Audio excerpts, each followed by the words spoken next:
I'm Insomniac. I'm Pops. And this is Shooting the Shit, a.k.a. Chatting with Pops.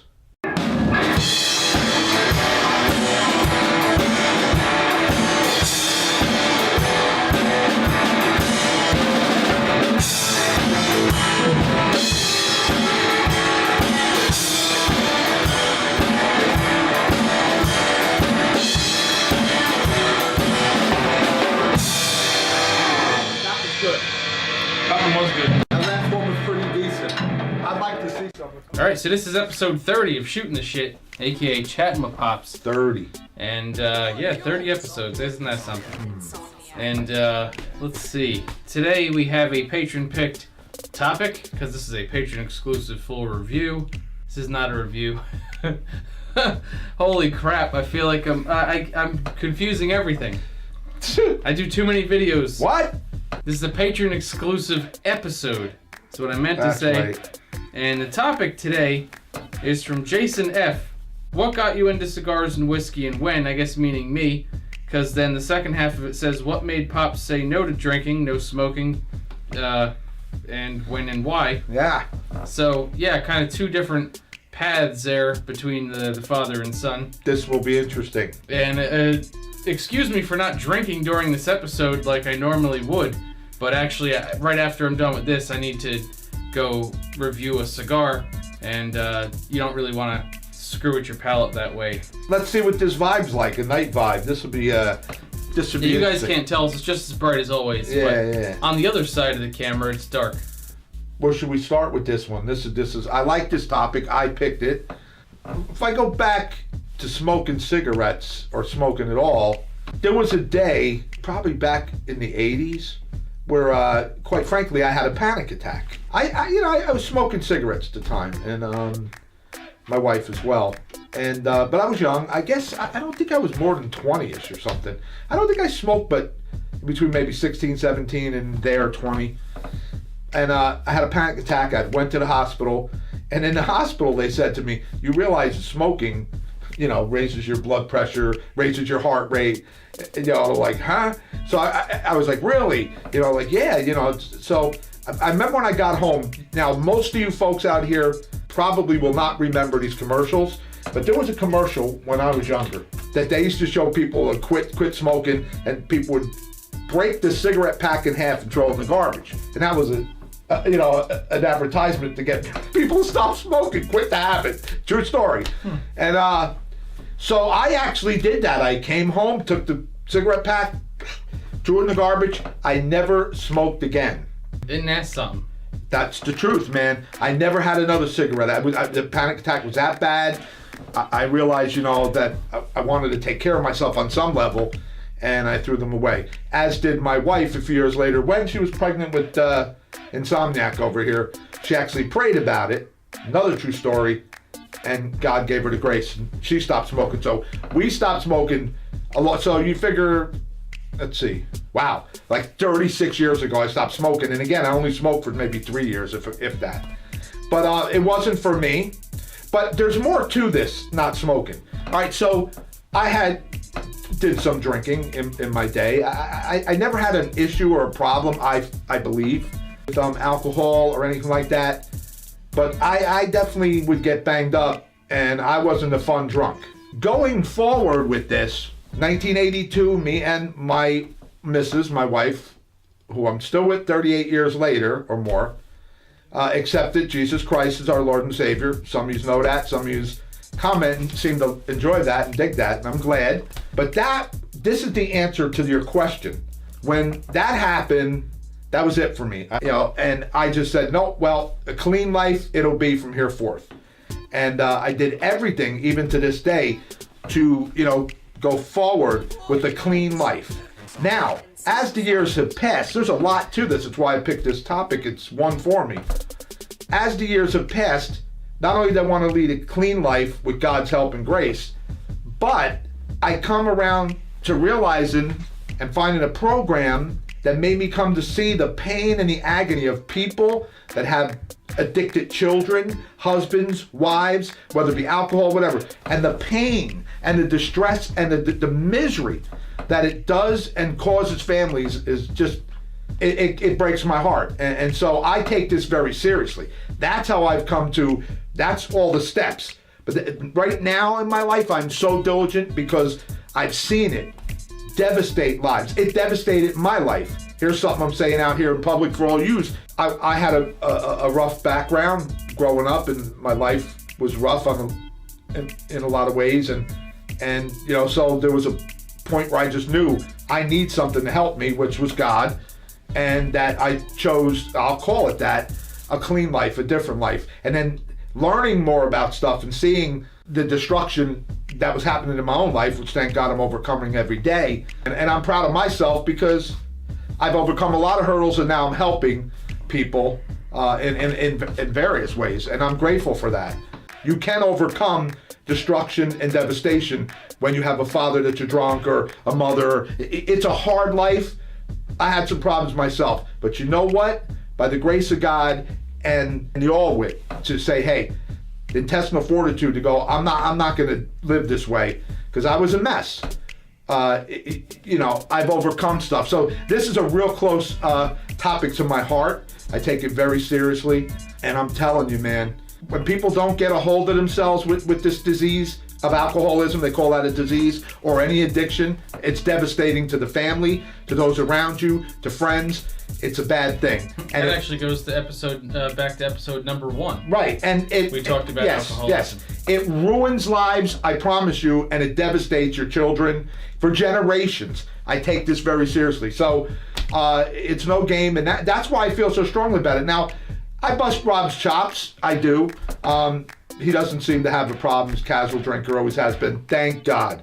He likes to smoke cigars, got a thing going with that. He's got a gift.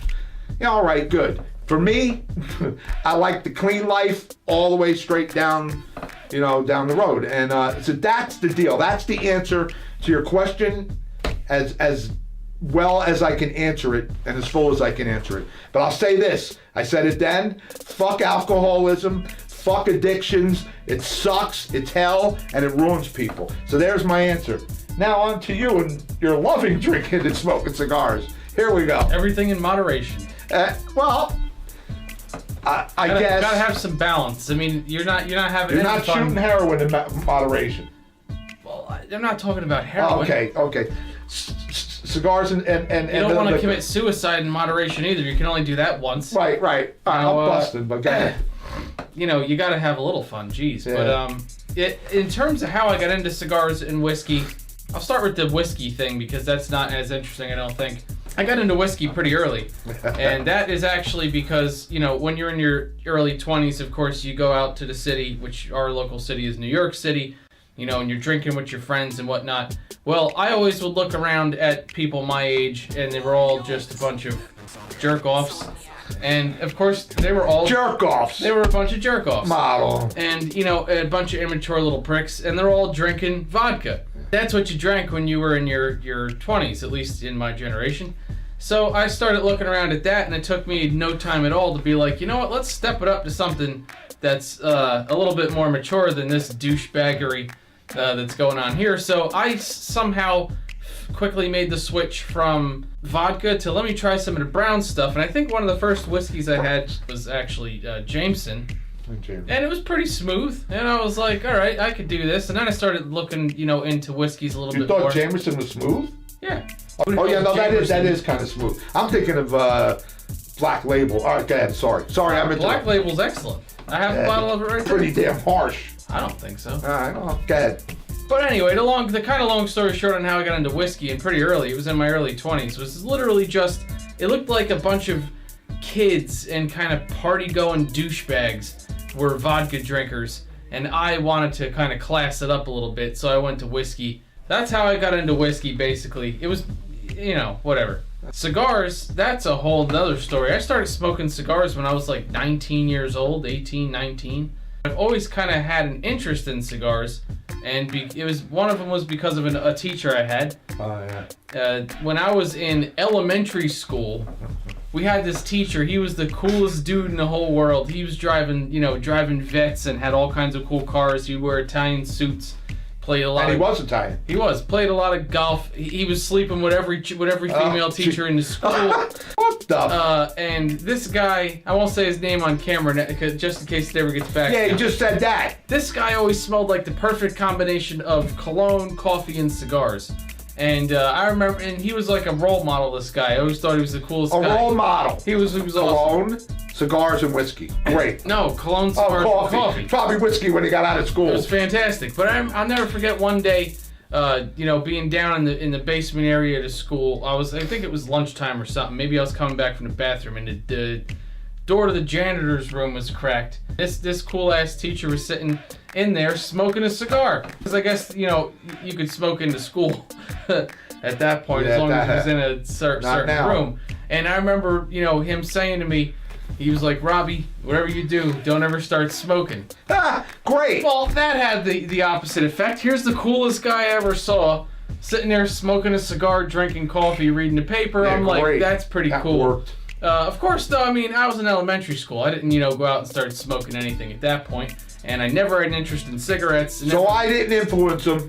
I never had an interest in weed or nothing like that. Cigars, though, in particular, I had an interest in at an early age. Now, as fast forward to my later teens, I used to work with this guy named Joe Provenzano. And Joe Pro, he was a character, that's for sure. Pro. And now Joe was not like the teacher that I'm talking about. I didn't look up to him, honestly, in any way. He was a cool guy in some ways. He knew a lot about music. He was nuts. But he honestly drove me nuts. Joe Pro. He was totally the opposite in almost every way of this other guy. But he also smoked cigars, and I found the cigars interesting. And he was actually the first person to steer me in a direction. He instead of like me going out and buying a Black and Mild or going to a local smoke shop and just trying something at random, he said smoke Griffins or Avos first. That's what you want to start with, Griffins or Avos. And so the first real cigar I ever smoked was a Griffin number 300, one of those ones that come in a tube, and I thought it was awesome. So Joe Pro started guiding you. Yeah, well, he gave me the first tip, and it went on from there, and I really enjoyed it. So, cigars came before whiskey, but then later on, I realized that they also kind of go hand in hand, and every cigar is like a mini vacation, except for lately. I am so busy, with the editing that most of the time that I'm not reviewing a cigar, there's a cigar hanging out of my mouth, and I'm, clicking and typing, and I don't even realize that I smoked a whole cigar. But usually they're an enjoyable, relaxing, they're a nice way to kind of get away without getting away. I don't really see anything wrong with cigars or whiskey. Whiskey, you gotta be, you don't want to be an alcoholic. I drink probably literally maybe twice a week. And I don't mean drink like I start drinking. I mean like the one time out of two that I'm referring to is usually when I'm sitting here shooting the shit. I'll have like this much whiskey. Well, like we talked about, you said it goes all the way back to episode 1, the alcoholism. If you can socially drink, and a lot of people can, okay, that's fine. You mellow out, you get a little buzzed, you're happy, but you don't have a compulsion, a sickness, literally a demon. That's what it is in the end result. That's fine. Well, but I take this very seriously because too many people are right on that cusp. Oh, I'm not a drunken alcoholic. They are, and they fuck everyone up around them, even when they're not. They're functional. I'm not saying this for Rob. He is a social drinker, and that's fine. So, And cigars are non-addictive, and even not for some people. No, cigars are non-addictive. What do you think? What's his name was telling you? Don't ever start smoking for. No, he was just saying that because I was an elementary school student. All right. No, but cigars aren't addicting. You can't get addicted to cigars. That's not how it works. No? That's why, like, when I get sick or whatever, like recently, I could not smoke a cigar for 9 or 10 days. And it sucks, but not because, oh my God, I need a cigar. It's because I enjoy having a cigar. You don't have any... I don't fucking know. Don't smoke. You don't have any physical, actual need to smoke a cigar. Not that I never had a cigar with him. I can't anymore these days. But. He's actually in a review. One of the reviews. Well, a couple. Yeah, a cigar review or two. Yeah. But then he's, I thought he was going to be cool and smoke cigars. No, I can't. I can't do it. I couldn't do it if I want to now. This is... a little bit different spin on the first episode, really. But we're talking a little different. And it's background. You wanted some background. Yeah, right. So now you know why I enjoy whiskey to an extent, love cigars, and of course, obviously, the channel this is on, you can tell that I love cigars. This is a cigar channel. And you get background on why he doesn't smoke or drink. Yeah, and I don't see anything wrong with the other side of this. People saying, like myself early on, and even today more than ever, I want to lead a clean life. A clean life. Leading a clean life is a great thing. I almost resent that phraseology, though. Well, I'm not saying you're not leading a clean life. I'm saying, right, when someone becomes a problem, that it's leading your life in some way. So let me clarify that. But there's nothing wrong. A clean life. I think a lot of people, are exercising and healthy and fit and enjoying cigars and having a drink now and then, and they're still living a clean life. Well, if you're not getting sloppy drunk and you're not sucking stuff into your lungs, well, I just clarified that's another that. thing. For the few of you watching that don't know, you don't inhale cigars. I'm not going to debate with him on this stuff. I don't know. He says you don't inhale cigars. I've seen people do it. Also, if you're sitting around, no, you don't inhale cigars. I've seen people do it. No, I have. And also, when you're sitting around in the room loaded with cigar smoke, you're not breathing that shit. You do get some secondhand smoke, but if you're if you're packed in a room with a ton of people, yeah. When I'm reviewing a cigar in the garage with an exhaust fan going, and I'm sitting in there with a cathedral-sized ceiling, I'm not inhaling shit. I'm not. All right, maybe I've seen people inhale cigars. They're crazy. They do. Are you sure you're not referring to when you see them take in smoke and then they push it out through their nose? Because then it looks like they inhaled it. That's retrohaling the smoke. All right. Well, all right. I know one thing. And it's not to say I hope you're not doing that anyway. Not you, but not to say nobody's ever inhaled a cigar, but the general. If you're inhaling a cigar, you're doing it wrong. You don't inhale cigars. You're going to be pretty dizzy too and sick. For me, it's just been, I want to lead a clean life. I want to do things that are positive. I want to, walk upright as best I can. I'm not perfect. Nobody is. There's only by the grace of God and the subject. So, but that's. I enjoy cigars. They're positive. They're cool. I mean, I can't do it now, but yeah, it's cool. He wanted more background on this, so I like the subject because I like to get out there as much as I can that when there's a problem, it devastates families, lives, and generations. Not one or two people, not just your wife. It's devastating when you have a problem with any addiction. It will destroy stuff.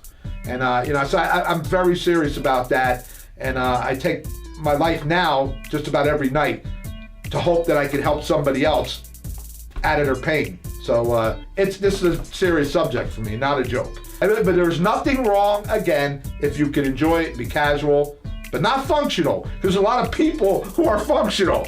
They're functional alcoholics, period. And that's bad, and that's all there is to it, so. And if you want more details on our opinions specifically, our kind of varying opinions on alcoholism specifically, go back to episode number 1 on my channel. Anyway, it's there, and that's just on alcoholism. So, but yeah, this was cool. We got some background out there. For the few of you who haven't heard, how I got into cigars originally, now you know. Literally started in 5th grade. Yeah. I mean, not smoking the cigars. That started when I was 18 or 19.